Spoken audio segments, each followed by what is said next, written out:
Hello everyone, welcome to UPSC IQ tab. आज की इस वीडियो में we are going to cover 20 अगस्त का न्यूज़ पेपर डिस्कशन। सबसे पहले बात करते हैं इजराइल और हमास के वॉर की। तो रिसेंटली क्या हुआ है, इजराइल में जो इजराइल कैपिटल है तल अवीव, वहाँ पर एक रिसेंटली एक सुसाइड बॉम्बिंग अटैक की प्लानिंग की गई थी, बट ऑब्वियसली वो फेल हो गया। नाउ ये जो पर्टिकुलर बॉम्ब अटैक होने वाला था या फिर जो हो सकता था, सुसाइड जो अटैक हो सकता था, इसकी रिस्पॉन्सिबिलिटी हमास ने ली है। जो हमास आप जानते हैं हमास क्या है, ये बेसिकली पैलेस्टाइन प्रो पैलेस्टाइन एक मिलिट्री ग्रुप है जो कि इजराइल के अगेंस्ट फाइट कर रहा है अपने इंडिपेंडेंस के लिए। ओके देखो, हमास और उसके अलाइज ने बहुत सारे हिस्ट्री में भी बहुत सारे सुसाइड अटैक्स किए हैं बेसिकली इजराइल के ऊपर, और ये स्टार्ट हुआ था सेकेंड इंटिफेडा जो कि 2000 में स्टार्ट हुआ था। बेसिकली ये हमास और इजराइल के बीच में जो वॉर स्टार्ट हुई थी सेकेंड टाइम 2000 में, उस टाइम से सुसाइड बॉम्बिंग स्टार्ट हुई थी इजराइल के अंदर। नाउ उसके कारण क्या हुआ है, बहुत सारा टेंशन इंक्रीज हो गया है इजराइल हमास के बीच में। नाउ इजराइल पैलेस्टाइन आप जानते हैं पहले ही बहुत ज़्यादा प्रॉब्लम्स में ऑलरेडी चल रहे हैं।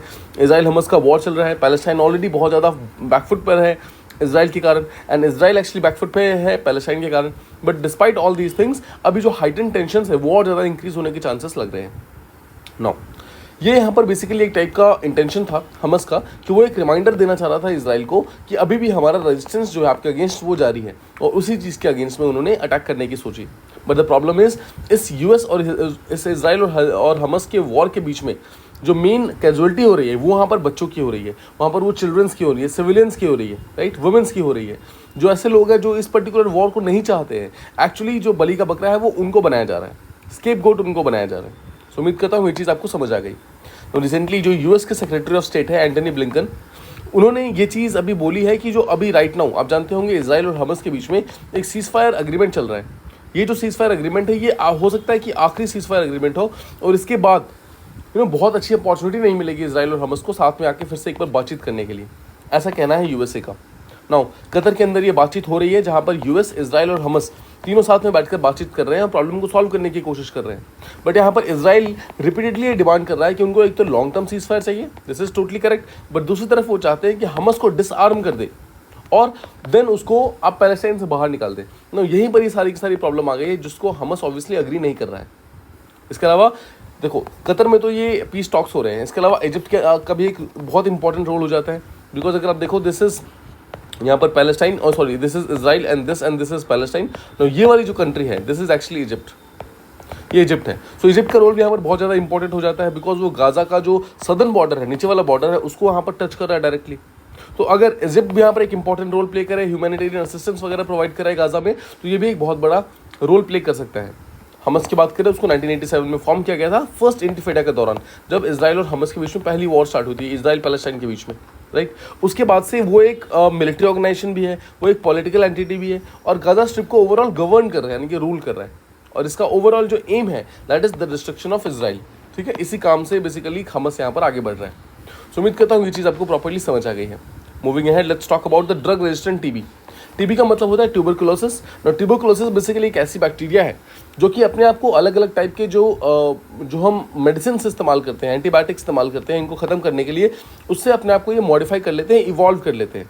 तो उसी को बोलते हैं ड्रग रेजिस्टेंट टीबी, मतलब एक ऐसा टीबी जिसके ऊपर अब ड्रग्स का कोई भी इफेक्ट नहीं पड़ रहा है, मेडिसिन का कोई भी इफेक्ट नहीं आ रहा है। नाउ कुछ ऐसे टीबीज होते हैं जो कि मल्टी ड्रग रेजिस्टेंट हो जाते हैं, मतलब बहुत सारे डिफरेंट जो मेडिसिन होते हैं उनका भी उस पर कोई फर्क नहीं पड़ता है। और दूसरे होते हैं जो रिफेम्सिन वाले टीबी होते हैं, मतलब रिफेम्सिन नाम की एक दवाई है, मेडिसिन है, जिसको टीबी के अगेंस्ट इस्तेमाल किया जाता है।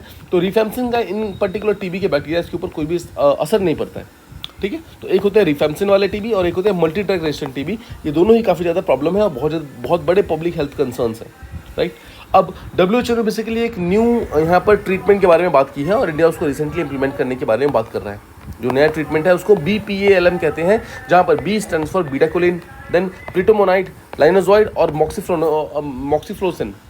ये चार बेसिकली दवाइयों का एक टाइप का ग्रुप है जिसको यहाँ पर इस्तेमाल करना है टीबी के शॉर्टर और मोर इफेक्टिव ट्रीटमेंट के लिए, बिकॉज ऑब्वियसली जो पुरानी मेडिसिन है वो यहाँ पर टीबी के अगेंस्ट बहुत ज़्यादा इफेक्टिव नहीं हो पा रही है, राइट।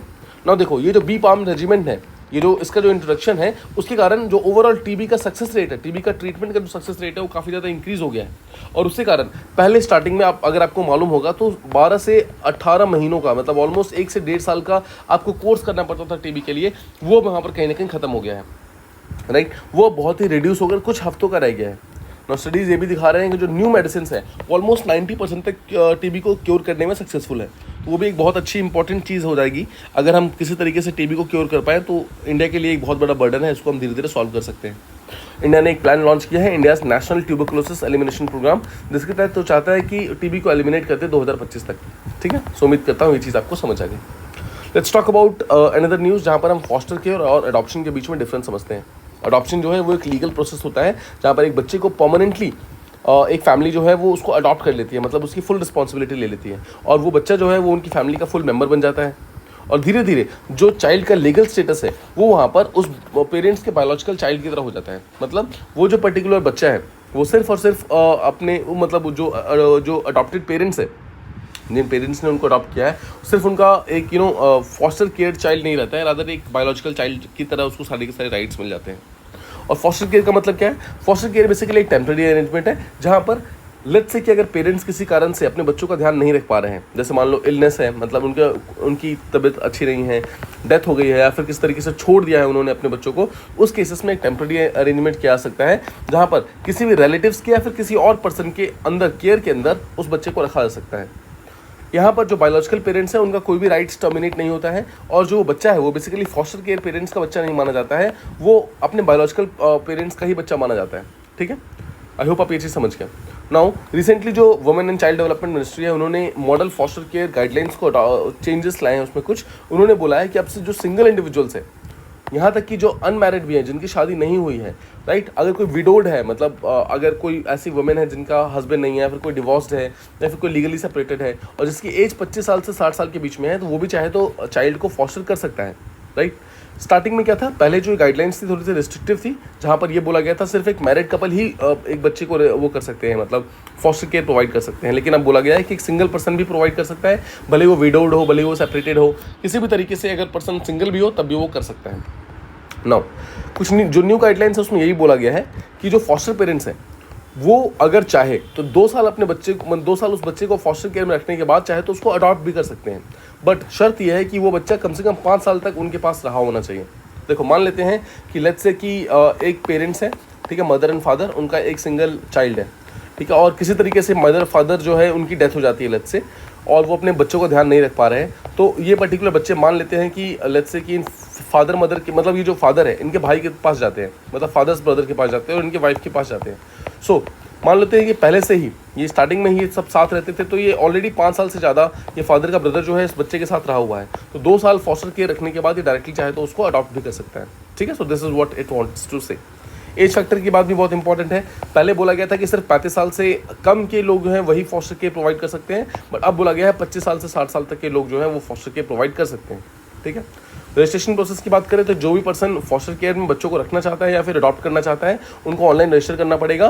कहाँ पर? Adoption resource information and guidance system के साथ में उसको खुद को रजिस्टर करना पड़ेगा। उसके अलावा डिस्ट्रिक्ट चाइल्ड प्रोटेक्शन यूनिट जो है वो उनका पूरा का पूरा क्लेम को प्रॉपर्ली चेक करेगी, और उसके बाद अगर सब कुछ सही लगा तो उस बच्चे को फॉस्टर केयर में इस पर्टिकुलर यूनिट्स को दे दिया जाएगा।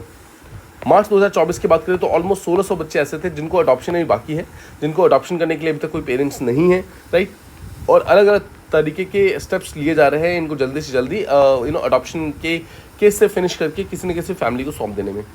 एक जुवेनाइल जस्टिस एक्ट है, यही वो एक्ट है जिसके तहत जितने भी फॉस्टर केयर और अडॉप्शन के रूल्स हैं इंडिया में वो सब के सब लागू होते हैं। मतलब जितने भी फॉस्टर केयर और अडॉप्शन के केसेस हैं सबके सब गवर्न किए जाते हैं जुवेनाइल जस्टिस एक्ट के थ्रू, जो कि 2015 में आया था। ठीक है, इसके बाद अगर हम अडॉप्शन रेगुलेशन की बात करें तो सेंट्रल अडॉप्शन रिसोर्स अथॉरिटी नाम की एक बॉडी है जो कि इन सब चीज़ों का ध्यान रखती है। अगर कोई भी बच्चा जो है उसका अडॉप्शन अगर करना है तो उसकी final responsibility central adoption resource authority की ही होती है। चैलेंजेस का क्या है? देखो, फॉस्टर केयर इंडिया में बहुत ज़्यादा लेस प्रेवलेंट है, बहुत ही कम इस्तेमाल होता है। क्यों? क्योंकि पहली चीज़ तो अवेयरनेस नहीं है लोगों में, दूसरा सोसाइटल एक्सेप्टेंस नहीं मिलता है। अगर शादी से पहले अगर कोई पर्टिकुलर पर्सन किसी बच्चे को अपने पास रखने लग जाए तो सोसाइटी उसको एक डिफरेंट पर्सपेक्टिव से देखना स्टार्ट कर देती है। सो ये भी एक बहुत बड़ा प्रॉब्लम है। सो उम्मीद करता हूँ ये चीज़ आपको प्रॉपर्ली समझ आ गई है। Let's talk about the next one, जहाँ पर हम बात करेंगे कि जब भी कोई हीनियस क्राइम्स होते हैं तो वहाँ पर जस्टिस नहीं मिलता है, रादर उस जस्टिस का पॉलिटिसाइजेशन होने लगता है, पॉलिटिक्स हो जाता है उस पर्टिकुलर चीज़ का। जैसे देखो, बहुत सारे सीरियस क्राइम जैसे रेप, मर्डर, ये सब बेसिकली पॉलिटिकल एजेंडा का पार्ट बन जाते हैं। अगर आप अभी कोलकाता का जो रेप एंड मर्डर केस हुआ है उसको अगर आप प्रॉपर्ली ध्यान से देखो तो जुवेनाइल को जस्टिस नहीं मिल रही है, उस प्रॉब्लम मतलब उस बच्चे को जस्टिस नहीं मिल रही है, रादर एक पॉलिटिक्स खेला जा रहा है। एक पॉलिटिकल पार्टी जो है वो दूसरे पॉलिटिकल पार्टी को ब्लेम कर रही है, दूसरी पॉलिटिकल पार्टी तीसरे पॉलिटिकल पार्टी को ब्लेम कर रही है, and this is what is going on. जो पॉलिटिकल गेन होता है सबका अपना अपना, उसके ऊपर फोकस ज़्यादा होता है, बट जो विक्टिम की खुद की डिग्निटी है, विक्टिम को जो प्रॉपर जस्टिस मिलना चाहिए, उस चीज़ के ऊपर कोई भी काम नहीं होता है यहाँ पर। और इसका रीज़न क्या है? इसका रीज़न यह है कि भारत का जो लीगल सिस्टम है उसमें हाईली करप्शन है, इनएफिशिएंसी है, फिर जो एग्जिस्टिंग लॉज है उसको प्रॉपरली इंप्लीमेंट नहीं किया जाता है ना। जो ऑथर है वो यहाँ पर यही बोलते हैं कि प्रॉब्लम ये नहीं है कि लॉज नहीं है, लॉज तो है हमारे पास, बट उनको प्रॉपरली इन्फोर्स नहीं किया जा रहा है। क्यों नहीं किया जा रहा है? बिकॉज वहाँ पर पॉलिटिक्स का इन्फ्लुएंस आ जा रहा है, करप्शन, पार्टीशनशिप, ये सब चीज़ें आ जा रही हैं। अगर आपने अभी रिसेंटली मुंबई का केस सुना होगा, मुंबई में पुणे में एक 18-17 साल के बच्चे ने एक पोर्श अपनी गाड़ी से, एक बहुत ही मतलब महंगी गाड़ी से 2 बच्चों को मार डाला, रोड रेज के अंदर मार डाला। लेकिन द प्रॉब्लम वॉज उस बच्चे को जिसने ये चीज़ किया है उसको कुछ भी लीगल चीज़ फेस नहीं करनी पड़ी। उसको जज ने ये बोला है कि उसको 15 दिनों का ड्राइविंग लाइसेंस लेने होंगे, उसको एक ऐसे लिखवाया गया है। So this is what the corruption is. यही तो पार्टीशनशिप है।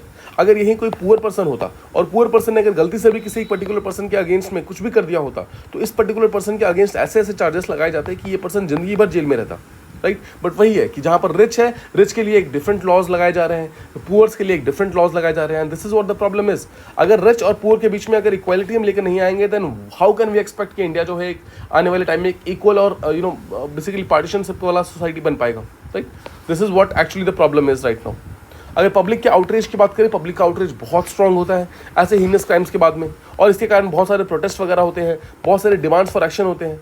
लेकिन पॉलिटिकल रिस्पांस क्या होता है? पॉलिटिकल रिस्पांस हमेशा रिएक्शनरी होता है कि आज अगर प्रोटेस्ट हो रहा है तो आज उनको कुछ ना कुछ प्रोवाइड कर दो, फिर ये चुप हो जाएंगे, ऐसा टाइप। और उनको बहुत ही शॉर्ट टर्म गोल्स दिखाए जाते हैं, लॉन्ग टर्म सॉल्यूशंस नहीं ढूंढे जाते हैं। अभी भी अगर आप Kolkata rape and murder case को देखोगे अगर आप, तो यहाँ पर क्या हो रहा है? यहाँ पर ये बोला जा रहा है कि विक्टिम जो यहाँ पर बेसिकली वो है, जो पर्सन जो अक्यूज है, उसको यहाँ पर फांसी दे दो। But the problem is this is not the solution, no.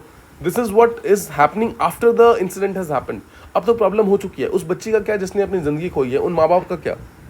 What about them who have lost their only child, right. So this is what the problem is. हम यहाँ पर प्रॉब्लम को सॉल्व नहीं कर रहे हैं, हम यहाँ पर लॉन्ग टर्म सॉल्यूशंस नहीं ढूंढ रहे हैं, हम सिर्फ एक शॉर्ट टर्म रिएक्शनरी पॉलिसीज निकालते हैं, शॉर्ट टर्म रिएक्शनरी गोल्स निकालते हैं, शॉर्ट टर्म रिएक्शनरी एक्शंस लेते हैं। But this is not the final solution. इस तरीके से सोसाइटी के अंदर कोई एक्शन नहीं आ सकता, कभी भी कोई चेंज नहीं आ सकता है। We need to think long. देखो, पॉलिटिशियंस बेसिकली पॉलिटिकल एजेंडास को प्रमोट करने की कोशिश करते हैं, वो प्रॉब्लम्स की रूट कॉज को सॉल्व करने की कोई कोशिश नहीं करते हैं। और इसका सबसे बड़ा रीज़न ये है कि उनमें एम्पैथी नहीं होती है, बिकॉज प्रॉब्लम तो दूसरों के साथ हुई है ना, प्रॉब्लम खुद के साथ नहीं हुई है, that is why. Second, political gain के ऊपर फोकस इतना ज़्यादा इंक्रीज हो गया है कि यहाँ पर कोई भी एक पर्टिकुलर पर्सन जो है वो दूसरे के बारे में बात नहीं करना चाहता है। एक पॉलिटिशियन कभी दूसरे विक्टिम की से बात नहीं करना चाहता है। अगर विक्टिम से बात करता है, this is because of political agenda, right? This is not because of the concern for that particular family. This is not because of the concern for that particular individual. So this is what needs to be done. India को अगर एक better society बननी है, so we need to take responsibility of our actions.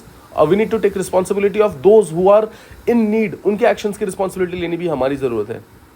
यहाँ पर media के role को भी समझना होगा, मीडिया के रोल को क्रिटिसाइज करना होगा, बिकॉज वो यहाँ पर सेंसेशनलाइज कर रहे हैं हर इशू को।